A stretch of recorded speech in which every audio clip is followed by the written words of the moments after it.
The secret to life. Wake up to your divine power.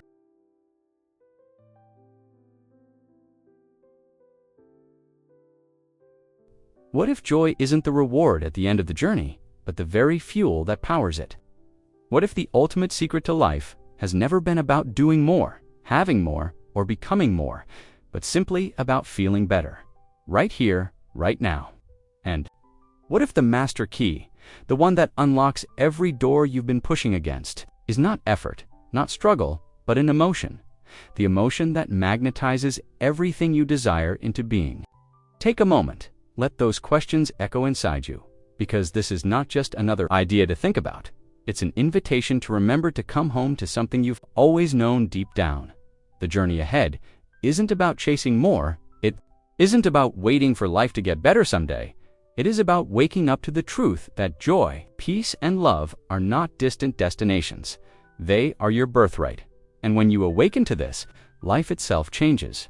Struggle turns into flow, confusion softens into clarity, and ordinary days become extraordinary. So let us begin with the foundation, the very purpose of life itself. Chapter 1. The purpose of life is joy. The truth, as simple as it is powerful, is this: life is meant to feel good, not later, not one day when you succeed, not when others finally approve of you. Now, joy is not a luxury. Joy is not a prize you earn after struggle. Joy is the very reason you exist. It is the highest frequency, the clearest signal to the universe, the state of being where you are most aligned with your source. When you feel joy, you are not escaping life. You are tuning into life itself. This isn't about chasing fleeting moments of happiness. It's about cultivating a way of being, where peace, gratitude, love, and playfuls become your natural rhythm. You are not here to suffer in order to prove your worth. You are not here to grind endlessly just to earn a little happiness. You are already worthy, and joy is your natural state. Think of the times in your life when you felt deeply joyful, laughter with someone you love, a quiet sunrise that caught you by surprise, a moment of gratitude so real it brought tears to your eyes. In those moments, didn't everything feel right? Didn't the world seem to open its arms to you? That wasn't coincidence. That was alignment. That was you vibrating at the frequency of your true nature. This is why joy matters. It is not frivolous. It is not secondary. It is the compass. It is the compass. It is the purpose. It is the secret to life itself. So that next time you find yourself chasing and striving, pause. Ask yourself, am I waiting for joy at the end of the road, or am I fueling my journey with it now? Because joy is not the destination. Joy is the way. Chapter 2. The emotional guidance system. Inside you lives a compass. Not in your head, not in logic or calculation, but in your feelings. Your emotions are the most precise, the most immediate, and the most personal guidance system the universe has ever given you. They are feedback, they are signals, they are the language your soul uses to tell you whether you are aligned or drifting away. When you feel good, light, joyful, peaceful, grateful, you are in harmony with what you truly want. You are moving in the right direction. When you feel bad, frustrated, worried, fearful, guilty, you are resisting what you desire, often without even realizing it. Think of it like a GPS. Joy, excitement, peace, and gratitude. These are the arrows that say, yes, keep going. Frustration, doubt, anger, fear. These are the alerts that whisper, you've drifted. Time to recenter. This doesn't mean you must force yourself to be positive all the time. It doesn't mean you should ignore pain or pretend everything is fine. It means becoming aware.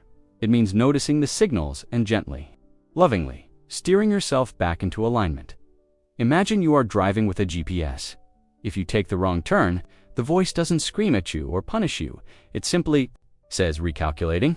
That's what your emotions are doing. They are not here to condemn you. They are here to guide you. The problem is, most of us don't listen. We override the signals. We numb them with distractions. We silence them with busyness.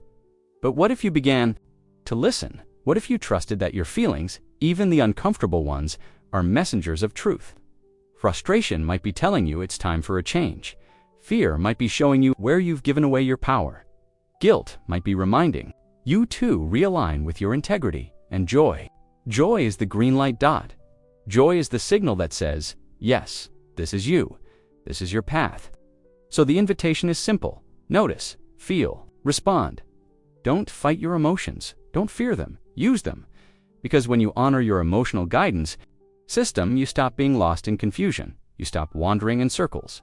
Instead, you move with clarity, with direction, with trust, and life becomes less about struggle and more about alignment. So the next time you feel off, don't ask what's wrong with me. Ask, what is my guidance telling me? Where have I drifted from joy?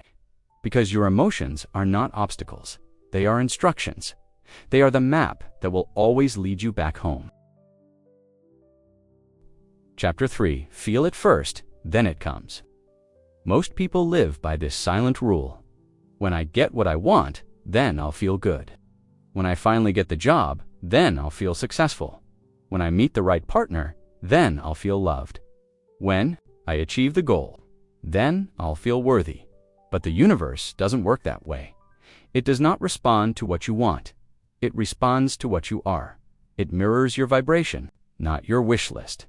This is why so many chase and hustle, only to find themselves exhausted and empty, because you can't outwork a misaligned vibration. You can't outrun your own energy.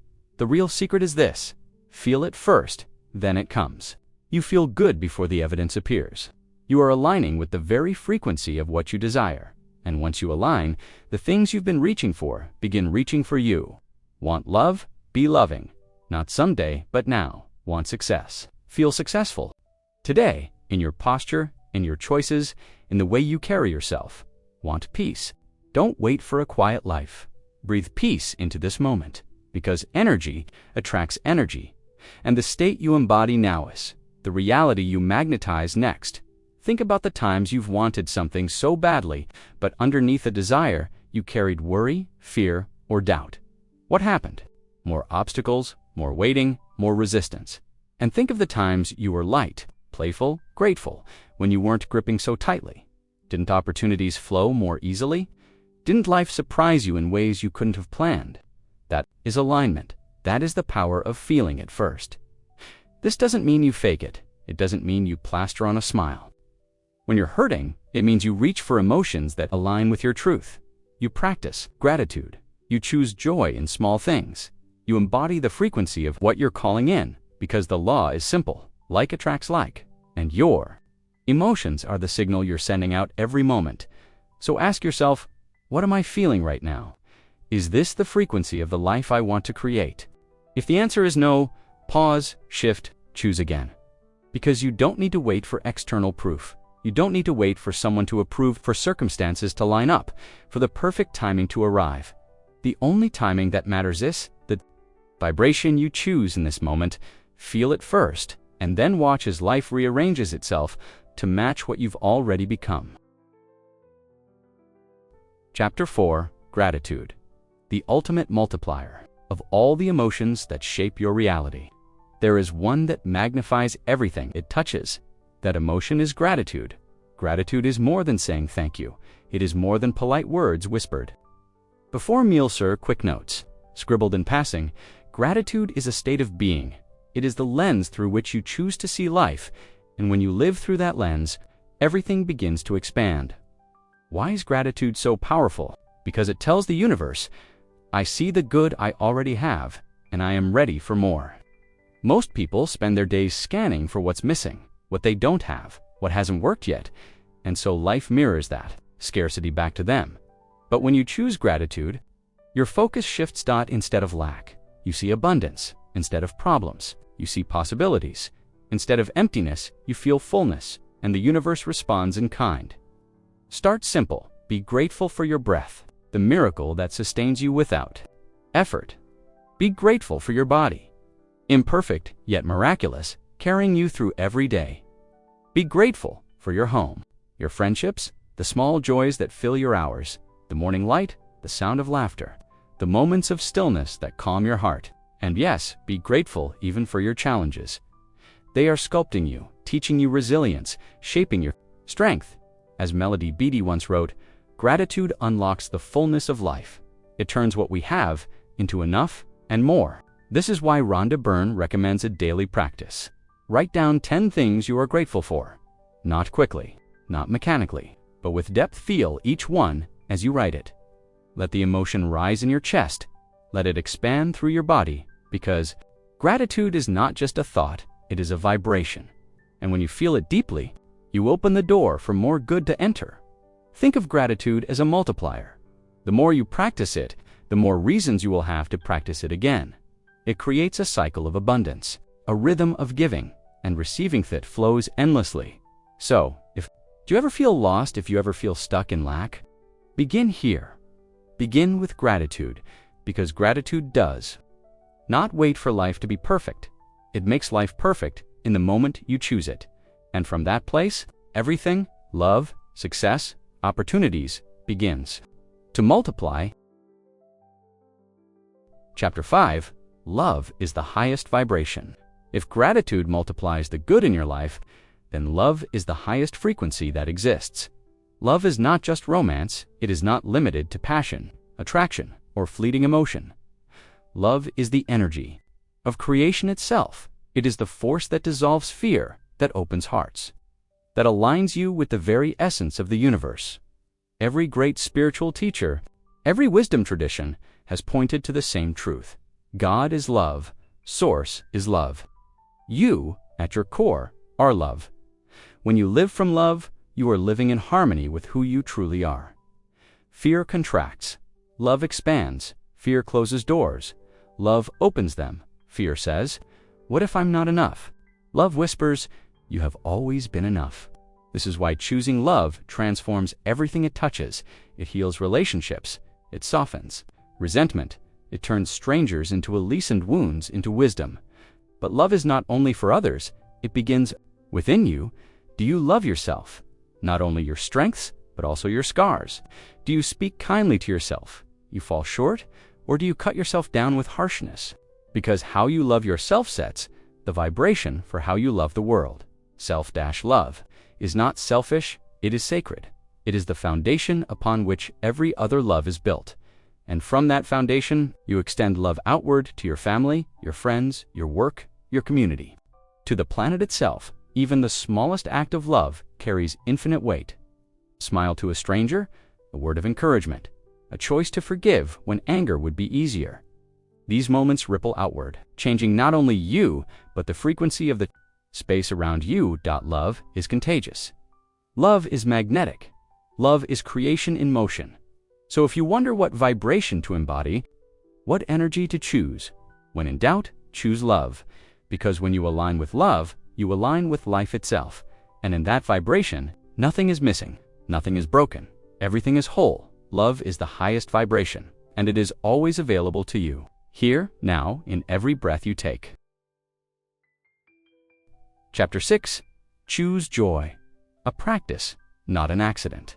Most people believe joy is something that happens by chance, a good day, a lucky break, a happy coincidence. But the truth is this: joy is not an accident. Joy is a practice, a choice you make. Again and again, life will always bring contrast. There will be challenges, delays, and disappointments. But in every moment, you are given a choice. Will I collapse into frustration? Or will I rise and choose joy anyway? This doesn't mean ignoring pain. It doesn't mean pretending that life is perfect. It means deciding that your inner state is not at the mercy of every external event. Joy is power, and power is choice. Think of it this way: two people can face the same circumstance. One chooses anger, bitterness, and defeat. The other chooses gratitude, humor, and light. Same situation, two completely different lives. That is the difference a choice makes. Choosing joy is not always easy, but it is always possible. You can choose joy by shifting your focus, by remembering what is still good, by laughing instead of complaining. By forgiving instead of clinging to hurt, by opening the window, playing the song, stepping into the light. Joy is not the absence of struggle. It is the decision to shine in the middle of it. And the more you practice, the more natural it becomes. Like a muscle, joy strengthens with use. At first, you may have to remind yourself, wait, I have a choice. I don't have to stay in this mood. But with time, your default shifts. Negativity no longer lingers. Lightness returns more quickly, and life feels softer, brighter, more aligned. So if you have been waiting for joy to just happen to you, stop waiting. Choose it. Choose it in the little things. Choose it in the big things. Choose it not because life is perfect, but because joy makes life more perfect. Because joy is not random. Joy is intentional. And when you claim it as your practice, it becomes your reality. Chapter 7. Life responds to who you're being. Life does not reward you for how much you do. It responds to who you are being. You can check every box, follow every rule, and work harder than anyone else. But if your energy is rooted in fear, scarcity, or self-doubt, life will mirror that vibration back to you, because the universe is not listening to your words, it is listening to your state of being. Think of it like a mirror. Stand in front of it with a frown, and no matter how much you shout, smile. The reflection will not change, but the moment you smile, the mirror smiles back. This is how life works. When you embody peace, peaceful opportunities appear. When you radiate love, love multiplies around you. When you live in joy, life sends you more reasons to be joyful. It is not about forcing, it is about aligning. Ask yourself each day, who am I being right now? Am I being someone grounded in trust, or someone tangled in fear? Am I being someone grateful for what is here, or someone bitter about what's missing? Because your beingness is the seed, and life is simply echoing what you plant. If you plant impatience, you harvest delay. If you plant resentment, you harvest division. But if you plant kindness, you harvest connection. If you plant confidence, you harvest opportunity. And if you plant love, you harvest miracles. This is not about perfection. It is about awareness. It is about remembering that every moment is creative. Every mood is magnetic. Every mood is magnetic. Every choice of being is shaping what comes next. So pause, breathe, recenter, because life is not responding to what you say you want, it is responding to who you decide to be.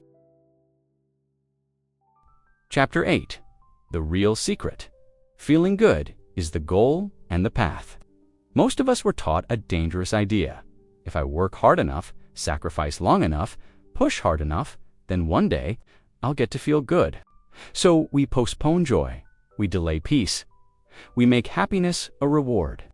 We hope to earn someday in the future, but here's the truth. Feeling good is not the result. Feeling good is the cause. It is not the prize at the end of the road. It is the road itself. When you feel good now, not someday, not after everything is perfect, you place yourself in alignment. And alignment is the birthplace of clarity, inspiration, creativity, and flow. Think about it. When you are stressed, anxious, or drained, do you make your best decisions? Do you attract the best opportunities? Do you show up as your most authentic self? Of course not. You shrink, you close down, you cut yourself off from possibility. But when you are in joy, when you choose gratitude, when you embody love, when you allow laughter, you expand. Your energy opens. Ideas come more easily. Opportunities find you. Life flows. This is why the secret is not to chase the thing you think will make you happy. The secret is to embody happiness now, to cultivate joy as your practice, to let feeling good be both the path you walk and the goal you hold.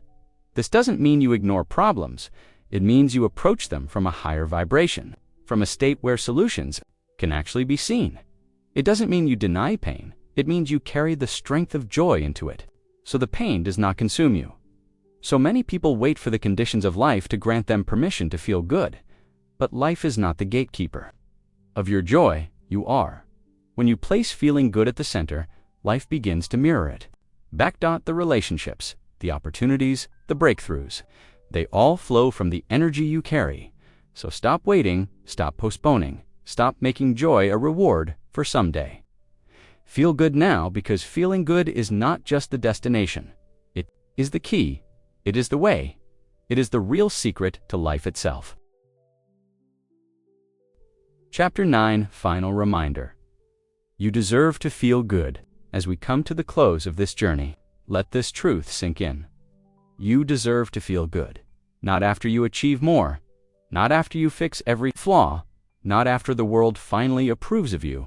Now here, exactly. As you are, you were not created to live in constant struggle. You were not born to carry the weight of endless guilt, fear, or doubt. You were created for joy, for love, for expansion, and the only permission. You need to feel good right now. Your own life will always reflect what you choose within. When you believe you must earn joy, life gives you endless conditions to prove yourself. But when you declare, "I am worthy of joy now," the world responds with open hands. Feeling good is not selfish. It does not mean ignoring others. It means aligning with your highest self, so that you can give more love, share more light, and uplift more lives. A candle does not apologize for burning brightly. Its light makes the whole room brighter, and your joy is the same. It is not just for you, it is for everyone you touch.